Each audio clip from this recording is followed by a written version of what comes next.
bon hakila min bɛnna comme jamanatigi yɛrɛ y'a fɔ a ka fɛngɛ na ko dialogue national de y'a fɔ ko ka nin fɛngɛ ko nin bɛ a recommandation na donc o recommandation dɔ réalisé tɔ de filɛ nin ye pour que ka wasabulon mɔgɔw falen donc o kɔnɔ ale yɛrɛ nana ka vote kɛ donc o kɔnɔ sentiment min bɔ an na a nisɔndiyalen de don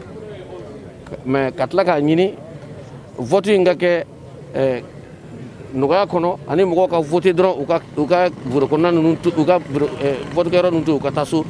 parce que bana in fana ye jama mana to ɲɔgɔn kan ye donc ni minnu votera ka taa bɔ ale yɛrɛ filɛ k'a fɔ nin ko mɔgɔw bɛ ka na dɔɔni o dɔɔni yɛrɛ ka fisa o bɛɛ kana to ɲɔgɔn kan quoi parce que nin bɛɛ bɛ bana in lakana dɔɔni dɔ bɔ bana degun na quoi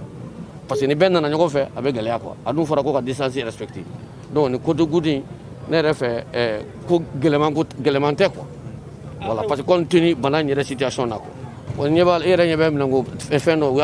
o sigilen bɛ centre bolo de vote a bɛ ka sabati parce que n'i nana i bɛ tigɛ ko fɔlɔ parce que mɔgɔ bɛ ka gel yɛrɛ min fɔ safunɛ yɛrɛ ka fisa ni gel in ye n'i ye tɛgɛ in ko efficacité b'o la ni gel. Ne kɔni nana parce que n ye maliyɛn ye kalafili bolo diyagoya de don quoi fasoden ɲumanya de don bana in kɔni an bɛ ala deli bana ni ala k'a ban de n b'a fɔ malidenw bɛɛ ye u bɛɛ ka na kala fili parce que n'i ma kala fili i tɛ kɛ maliden ɲuman ye quoi n'i ma kala fili dɔw bɛ t'i mara ka sɔrɔ min man di ye donc i bɛ kala fili de ni i ka laɲini min ye n'o y'a sɔrɔ a banna i lafiyara.